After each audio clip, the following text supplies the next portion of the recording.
अस्सलामुअलैकुम मोहतरम नाज़रीन, प्रोग्राम ख़ास मुलाक़ात में हम आपका इस्तक़बाल करते हैं।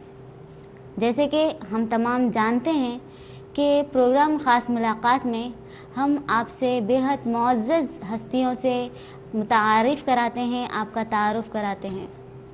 नाज़रीन, आज इस प्रोग्राम में हमारे साथ निज़ामाबाद के मजिस्ट्रेट राधा कृष्णा चौहान साहब मौजूद हैं।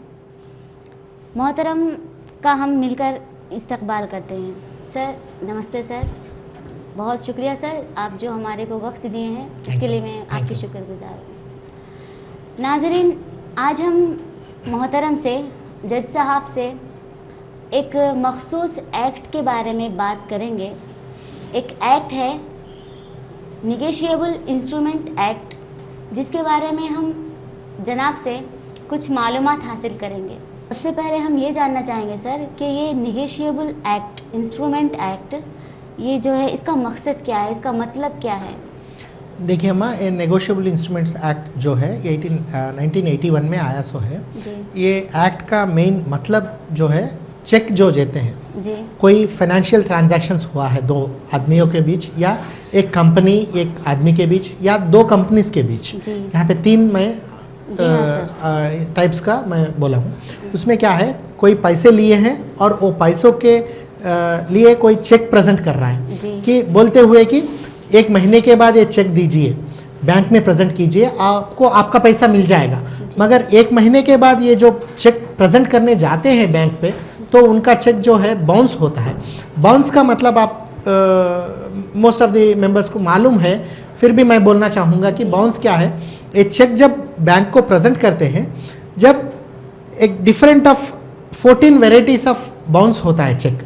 जैसे कि फंड्स इनसफिशिएंट, वो अकाउंट में जो है पैसा नहीं है, और जो है चेक जो सिग्नेचर कर चुका है वो चेक का सिग्नेचर और बैंक में जो है सिग्नेचर दोनों भी मैच नहीं हो रहे हैं, या ऑलरेडी जो चेक प्रेजेंट किया है वो अकाउंट ऑलरेडी क्लोज हो चुका होगा। तो ऐसे डिफरेंट वेराइटीज ऑफ सिचुएशंस रहते हैं, उनके हिसाब से वो बैंक मैनेजर जो है चेक को रिटर्न कर देते हैं, उसे कहते हैं चेक बाउंस। जब जाके ये चेक जिसे भी मिला होगा उसे पैसे तो नहीं आए, जब ये क्या होगा, जब डिमांड करेगा वो पैसे नहीं देगा वो। ऐसे सिचुएशंस में हमारे पास आएंगे, कोर्ट में आएंगे, केस फाइल करेंगे।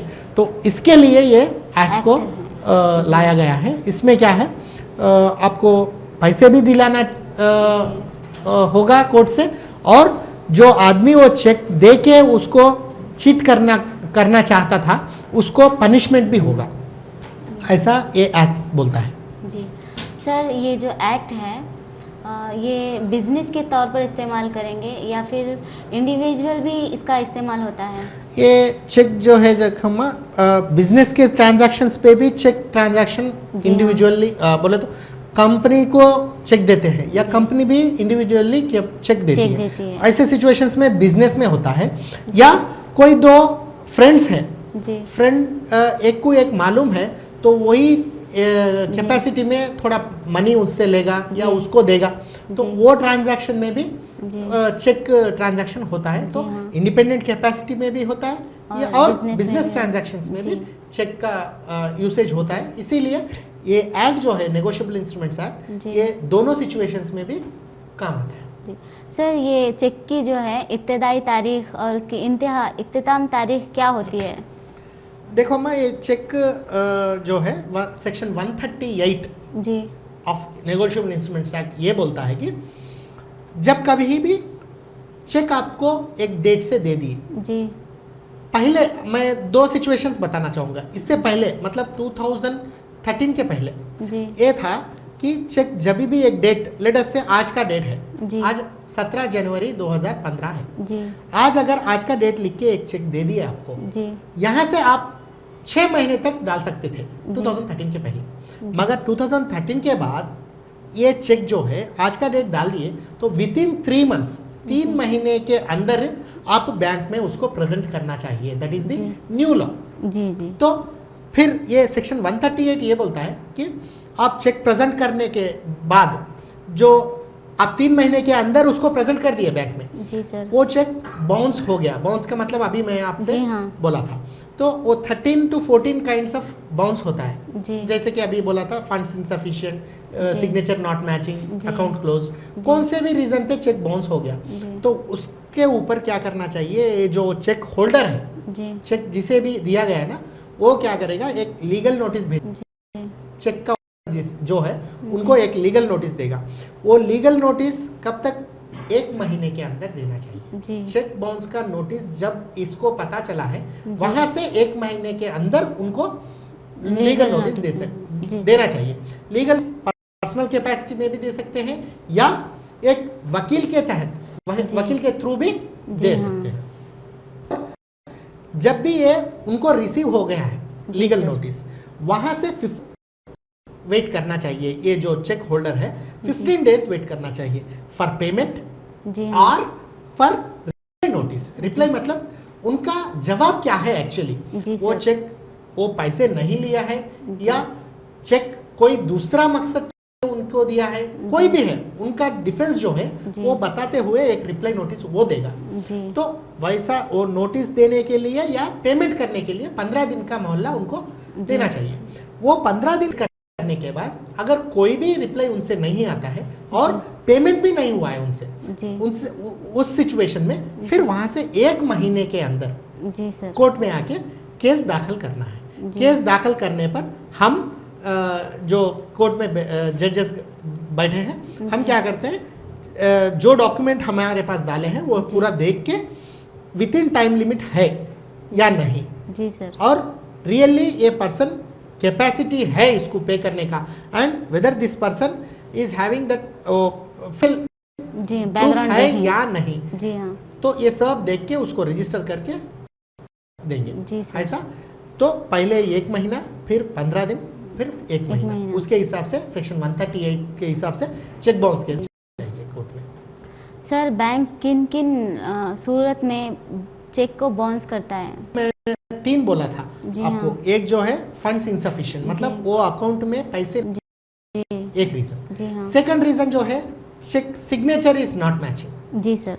थर्ड वन इज कोई अल्टरेशन, अब समझिए कोई 10,000 लिखा है उस पे, एक एक्स्ट्रा जीरो दिख रहा है जी हाँ। कि 1 लाख कर दिए, हाँ यहाँ पे 10,000 ही दिखेगा मगर यहाँ पे वर्ड्स में जी हाँ सर। यहाँ पे 1 लाख दिखेगा मगर वर्ड्स में Words में 10,000 ही होगा। जी हाँ तो सर। ऐसे कुछ मटेरियल अल्टरेशन से उस तहत भी बैंक रिटर्न कर सकती है। और थोड़े हैं अकाउंट क्लोजर, तो चेक देने से पहले ही आपका अकाउंट क्लोज हो चुका है, तो वहाँ पे उनका इंटेंशन भी देखते हैं कि चीटिंग करने का इंटेंशन उनको पहले से था, जी सर। तो इसीलिए वो ऑलरेडी क्लोज होने हुआ, सो अकाउंट का ही आपको चेक दे रहा है, जी हाँ। तो उसका इंटेंशन भी देखते हैं, उसके हिसाब से उसको ज़्यादा पनिशमेंट देने के चांसेस है। जी ऐसा होगा। सर, अगर किसी का चेक बाउंस हो गया तो ऐसे मौके पर किससे राब्ता करना चाहिए? देखो माँ, यहाँ पे फिर 2 टाइप्स का चांसेस है। अगर उनका चेक बाउंस हो गया और वो लीगल नोटिस भी दे चुके हैं, पूरा हो जी गया, हाँ सर। अगर उनका फिनेंशियल कैपेसिटी है एक एडवोकेट को या एक वकील को एंगेज करने का जी फिनेंशियल कैपेसिटी है, तो वो खुद एक वकील को रख सकते हैं। जी अगर कोई लेडी है जी या कोई विडो है जी सर। या कोई बुजुर्ग आदमी है, जी लाइक जेंट्स भी रह सकते हैं या लेडीज भी रह सकते हैं, बुजुर्ग आदमी है या SC ST जो आदमी है उनका भी जी इसमें कवर्ड है। और जो भी आदमी उनका एनुअल इनकम जो सालाना ये रहता जी है हाँ। वो 1 लाख के अंदर है, जी। तो वो लोगों को भी हम फ्री ऑफ कॉस्ट एक एडवोकेट को एंगेज हम करके देते जी हैं। सर। उसे हमारे पास डिस्ट्रिक्ट लीगल सर्विसेज अथॉरिटी जी सर। जो है, वो district legal service authority district में निज़ामाबाद डिस्ट्रिक्ट कोर्ट में रहता है। और जहाँ पे भी मंडल कोर्ट्स है, जी तालुका कोर्ट्स है, तालुका कोर्ट्स में भी मंडल लीगल सर्विसेज अथॉरिटी है। वहाँ के जजेस जो है चेयरमैन के हिसाब से वहाँ पे काम कर रहे हैं, जी। उनको जाके एक अर्जी दे दी जी कि हमें एक वकील चाहिए, तो हम खुद एक वकील को उनको फ्री ऑफ कॉस्ट करते जी हैं। सर। वो वकील इनके तरफ से केस डालेंगे, जी सर। उनको फीस भी नहीं लगता है जी। और फ्री ऑफ कॉस्ट वकील को भी हम रखते हैं। तो जी सर। उनको अगर कैपेसिटी है तो दे कैन एंगेज एडवोकेट और नहीं फ्री तो- ऑफ कास्ट जी उन्होंने ले सकते हैं। जी सर, चेक बाउंस होने के बाद तो साबित हो जाए कि चेक बाउंस हो गया, तो किस एक्ट के तहत उनको सज़ा मिलती है? सेम अम्मा, अगर वो चेक लिया सो भी प्रूव हुआ और जी। अमाउंट भी नहीं दे सका जी। और बाउंस भी हुआ है जी। और लीगल नोटिस देने पर भी वो कोई भी रिप्लाई नहीं दिया है या जी। पेमेंट भी नहीं किया जी है, सर। ये पूरा ये भी बोलेगा वो भी बोलेगा, दोनों जी। के डॉक्यूमेंट्स भी देखेंगे। जी। अगर प्रूव हो गया केस, तो प्रूव हो गया तो 1 साल तक इनको जी। सज़ा हो सकती है, जी सर। जेल, 1 जी। साल तक जेल हो सकती है। जी सर। या डबल द अमाउंट, अगर समझिए आप चेक का अमाउंट 1 लाख रुपए है जी। तो 2 लाख तक फाइन भी डाल सकते हैं हम। जी सर। वो 2 लाख में से इनको जो आना है, इनको 1 लाख आना है, उससे देते हुए इंटरेस्ट भी दे सकते हैं उनको जी सर। As a compensation. तो उसके हिसाब से उनको दे सकते हैं। इनको 1 साल तक सज़ा हो सकती है या दोनों भी कर सकते हैं, मतलब सज़ा देते हुए फाइन भी डाल सकते हैं। जी तो सर। सज़ा या फाइन या दोनों भी होने के चांसेस हैं। सर, मुद्दा है मुद्दा इले, यानी जो केस किए और जिन पर केस किया गया, हाँ। अगर वो आपस में सुलह करना चाहे तो कर सकते हैं? हाँ, यहाँ पे देखिए सुलह करने के चांसेस है दोनों के बीच में। अगर जी।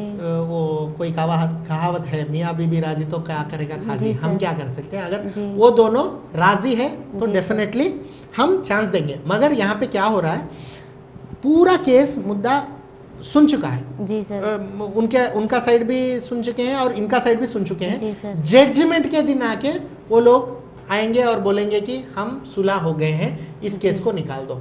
जब तक जो टाइम वेस्ट किया है कोर्ट का, जी सर, उसको माइंड में रखते हुए सुप्रीम कोर्ट एक जजमेंट दी है, दशरथ रूप सिंह राठौड़ का केस है। तो उसमें सुप्रीम कोर्ट वाले ये बताए हैं कि अगर कोई भी सुलह करना चाह रहा है, जी सर, वो पहले 2 इंस्टेंसेस, पहले 2 मुकदमे जो होते हैं, जी वो सर, पहले जो 2 मुकदमे में क्लोज करना चाहिए। जी। अगर 2 के ज़्यादा होने पर उन्होंने सुलह करने के चांसेस है तो 10% ऑफ जी सर, चेक अमाउंट, अगर समझिए चेक अमाउंट 1 लाख का है, जी, तो वो 10% ऑफ 1 लाख कितना हुआ? 10,000 रुपये। जी वो सर। 10,000 रुपये आप डिस्ट्रिक्ट लीगल सर्विसेज में एक कंपाउंडिंग फी के हिसाब से उसको भरना चाहिए। जी उसको सर। भरते ही हम परमिशन दे देंगे कि आपका सुलह हो गया, आपका केस निकाल दे रहे हैं। जी सर, यहाँ पे और एक स्टेज है, यहाँ पे जजमेंट हो गया, जी, इनके तरफ हो सकता है या इनके तरफ हो सकता है, कुछ जी। भी हो सकता है। जो पार्टी हारी है जी तो सर, वो अपील कर सकते हैं, अपील में भी वो लोग सुलह कर सकते हैं। तो जी। जब ये लोग सुलह करेंगे अपील में, जब जाके फिर 20% होगा। यहाँ पे जी। 10% था, वो 20% हो गया। 20% वहाँ पे, या सेकंड अपील पे भी जा सकते हैं, वहाँ पे भी वो सुलह कर सकते हैं। तो वहाँ पे भी उनको कंपाउंडिंग फी भरना पड़ेगा, वहाँ पे 30% जी, वहाँ पे भरना पड़ेगा। सो अगर आप सुलह करना चाह रहे हैं तो 2 मुकदमे के अंदर कर रहे हैं तो फ्री ऑफ कॉस्ट हम आपको क्लोज करके भेज देंगे। जी। आप जो कोर्ट का टाइम वेस्ट किया है जी सर, और बाद में सुलह करना चाह रहे हो, अगर हमारे पास कर रहे हो तो उसको 10% लगेगा, जी सर। या अपील में कर रहे हो फर्स्ट अपील में दैट इज 20%, 20%, या नेक्स्ट अपील में कर रहे हो सेकंड अपील जी पे, सर। सुप्रीम कोर्ट या हाई कोर्ट पे, वहाँ पे 30% जी सर, बनना पड़ेगा आपको। जी सर। ऐसा है। सर, चेक बाउंस होने पर हमें केस किधर डालना चाहिए? देखो माँ, पहले जो था 3 प्लेसेस पे केस डाल सकते थे। जी सर, एक जो है, जो ट्रांजैक्शन हुआ है, जी, मतलब पैसों की जो जी। ट्रांजैक्शन है वो जी। जहाँ पे हुआ है वहाँ पे डाल सकते थे। जी सर, सेकंड जो है, जो आदमी चेक दिया है जी। वो जहाँ पे भी रह रहा है उसके प्लेस में भी डाल सकते हैं। या थर्ड प्लेस इज, जो आदमी को ये चेक दिया है वो आदमी जहाँ पे भी रह रहा है जी। वहाँ पे भी केस डाल सकते हैं। तो ये 3 प्लेसेस पे आप चेक बाउंस का केस डाल सकते हैं। मगर यहाँ पे एक प्रॉब्लम हो रहा था। समझिए एक आदमी यहाँ से निज़ामाबाद से दिल्ली गया, जी, वहाँ पे ट्रांजैक्शन हुआ, जी कोई सर। 10 लाख का ट्रांजैक्शन हो गया, जी, वहाँ पे 10 लाख ले लिया, एक चेक दे दिया उनको, दिल्ली का चेक है, जी सर, मगर ये आदमी निज़ामाबाद का है। जी, अगर आप समझिए अभी आके यहाँ पे आके निज़ामाबाद कोर्ट में जी। केस डाला है, जी, तो यहाँ पे ये रजिस्टर हो जाएगा, जी। नोटिसेस बैंक को जाएंगे और वो आदमी को जाएंगे। जी। वो आदमी तो कैसा भी आएगा, बैंक मैनेजर भी आना पड़ेगा। सम केसेस में, थोड़े केसेस में क्या है, बैंक मैनेजर का गवाह भी क्रूशल होता है, तो उनको बुलाया है। तो ऐसे केसेस में अगर समझिए एक 10 केसेस निज़ामाबाद वाले दिल्ली के बैंक वालों का यहाँ पे डाल दिए, तो ऑलमोस्ट वो मैनेजर तो यहीं का आना जाना रहेगा। तो ये सब नज़र में रखते हुए सुप्रीम कोर्ट वालों ने क्या कहा है, तो ये 3 प्लेसेस छोड़ के इसको एक जगह ला लिया है। यहाँ पे दशरथ रूप सिंह राठौड़ का केस जो बोला था मैं, उसमें क्या बोले हैं, आप ये 3 प्लेसेस छोड़ दीजिए, चेक जो प्लेस का है, मतलब समझिए आप चेक जो है SBH कामारेड्डी का है जी। तो आप सीधा जाइए SBH कामारेड्डी जो कोर्ट के जुरिस्डिक्शन में आ रहा है वो कोर्ट में डाल दीजिए, बस सिंपल। एंड लेट अस से और एक चेक जो है आरमूर कोई एरिया का है, तो सीधा जाइए आरमूर के कोर्ट में केस डाल दीजिए, तो एक ही कोर्ट में केस आप डाल सकते हैं। अभी जो जजमेंट है 2014 में अगस्त में ये जजमेंट आया है, तो उसके हिसाब से खाली आप एक कोर्ट में केस डाल सकते हैं। कहाँ आपका इससे पहले क्या था, आपके मन के हिसाब से आप डाल सकते थे।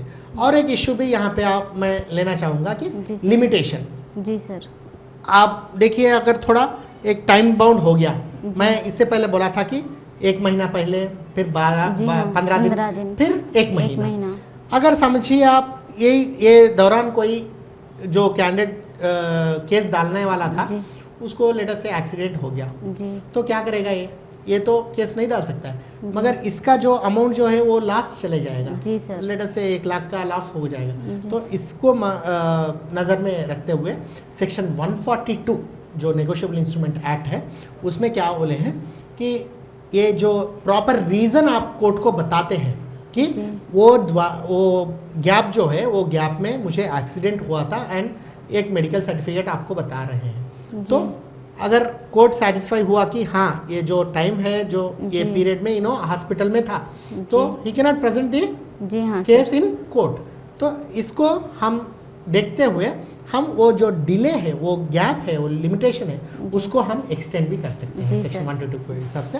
उसके दौरान हम एक्स्ट्रा टाइम भी उनको देते हैं और वो गैप को हम निकाल देते हैं जी सर। तो सेक्शन 142 जो है वो हमारे को पावर देती है।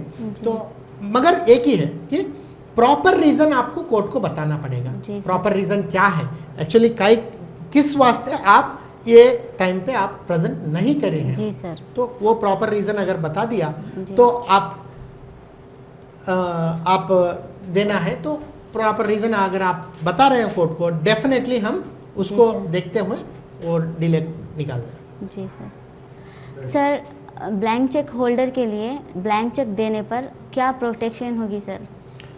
देखिए अम्मा, सेक्शन 20 के हिसाब से अगर कोई आदमी ब्लैंक चेक दे रहा है, कोई आदमी दूसरे आदमी को ब्लैंक चेक दे रहा है, तो ही इज अथोराइजिंग दैट पर्सन कि आप कुछ भी उसमें फिलअप कर लो जी सर। अगर आप एक ब्लैंक चेक कोई थर्ड पार्टी को दे रहे हैं तो उसको अथॉरिटी दे रहे हो कि कुछ भी फिलअप कर लो। यहाँ पे आप बोलेंगे फिर सर 1 लाख रुपए ले लिया वो और 10 लाख रुपए लिख लिया, तो मतलब ही नहीं है। तो यहाँ पे क्या है, सेक्शन 57 में फिर से एक प्रोटेक्शन दिया है।